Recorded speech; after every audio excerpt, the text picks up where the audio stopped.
преживяване беше седово.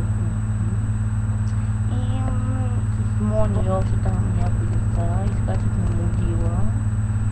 И нали там трябваше, преди да изкачим могила, трябваше да пресечем река, да прекусим река Мътница и нямаше стълба, имаше мост. Какви говоря?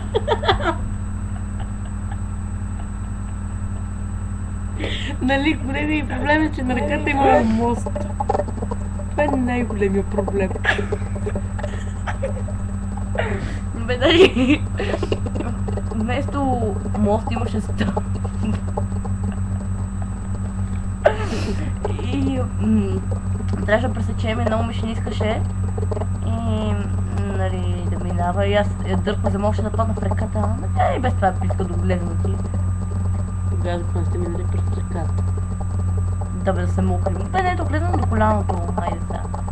Течението беше силно. 680 кадели. Да, и Гердана с нейните високи децибели ми развали микрофона и сега ще чува някакъв ужасен звук, защото тя е тъпа.